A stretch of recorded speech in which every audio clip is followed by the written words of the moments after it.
So I had been meaning to watch this movie for a while, right?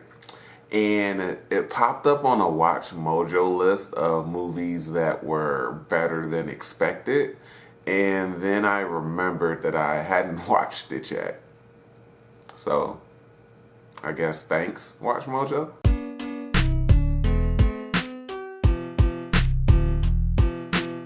What's up, guys? It's Courtney, one half of the Brothers of Deconstruction here, and I'm bringing you my super late review for Zombieland Double Tap. It's weird to think this film came out in October of 2019 because that seems so recent yet so long ago. Coming out 10 years after the first movie, Zombieland Double Tap stars Woody Harrelson, Jesse Eisenberg, Abigail Breslin, and Emma Stone. It also has Rosario Dawson's fine ass, as well as Zoe Dutch, Luke Wilson, and Thomas Middleditch. Ruben Fleischer came back to direct a script, once again written by Rhett Weiss and Paul Wernick. Double Tap, which is what I'll be referring to the movie as from here on out, picks up after the events of the first film, and we find our protagonists on another similar adventure. I'll go out on a limb and say it picks up 10 years after due to that being a real passage of time between movies, but I'm not entirely sure. There is a storyline of Harrelson's Tallahassee treating Breslin's Little Rock like a little girl and her resenting it because I'm guessing she's supposed to be around 18 or 19, which is weird because Breslin was 13 when the first movie came out, and she was a grown-ass 23-year-old woman when this came out. And it's really noticeable that she grew up a lot. Like, no one else looks like they've aged that much, but Breslin's voice is deeper, she's taller, and she just looks like a grown-ass woman now. It's a little jarring. The wiki for the movie says it takes place 10 years after the first film, but I just get a sense that the film would have tried to minimize the amount of time between events of the film. That really has nothing to do with the review. I just think I'm probably the only one who thinks the events of Double Tap take place about 5 years after the first film and not 10, which places everyone's ages a bit younger and makes Breslin's growth all the more jarring. That's all. Anyway, the similar adventure that I mentioned earlier is that we've seen this before in the first film. In Double Tap, the group has settled in the White House. Eisenberg's Columbus proposes to Stone's Wichita, which kind of spooks her because she's afraid of commitment and becoming attached to someone. As stated before, Tallahassee treats Little Rock like a child, which angers her as she previously disclosed to him wanting a family of her own and he shot down the idea. Now, after these events, the girls leave the boys high and dry. Sound familiar? After a month of Columbus moping and after picking up and sleeping with a dumb blonde named Madison, who's played by Dutch, Wichita comes back to pick up guns and ammo because Little Rock is missing, as she picked up and left with a pacifist hippie named Berkeley, who's played by Yvonne Jogia.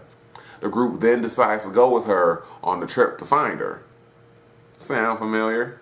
They come across Dawson's, Nevada, who's living in an Elvis-themed motel, and that's where they meet Wilson's Albuquerque and Middleditch's Flagstaff, who are mirror personalities of Tallahassee and Columbus, respectively. The movie overall is entertaining, but at times it seemed a little long and didn't really seem like a new story with the same group. The acting is really good, and the group still has good chemistry. Richard Roper mentioned Stone's acting as a standout, and while I agree, I actually think I like Harrelson's portrayal of Tallahassee more this time around. He's still a super macho dick, but he does recognize the group as his family, even telling Little Rock as much when she says she wants a family of her own. It's something about seeing this tough-ass dude showing a bit of a soft spot that's charming and heartwarming to me. Even more so when he meets and sleeps with Nevada. Lucky ass motherfucker. There are still outrageous moments and laughs created by the pairing of the group. I will say though that Madison came off more annoying because of her stupidity rather than funny, but I guess that means that Dutch did a good job, doesn't it? There are some really fun set pieces involving these evolved zombies that the group calls T-800s, and you definitely see how they earned that name. The opening of the film is also really stylized, and there's an RV sequence that's pretty cool as well. Now, the final set piece is located in Babylon, which is the settlement of the pacifists that Berkeley tells Little Rock about. Now, for a while, I thought it was going to be a cult, and there's even a couple of group sex jokes that are made, but we'll never really know if they're actually a cult or not. That would have been an interesting turn, but the movie just ultimately didn't go in that direction.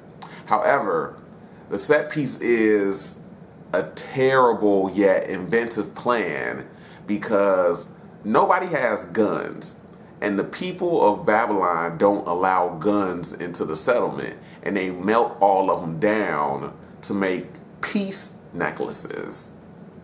Yeah, exactly. So the gauntlet, which is the set piece that I'm referring to, is probably the standout action sequence of the film and well deserved of the zombie kill of the year, no, century, that it's given in the film.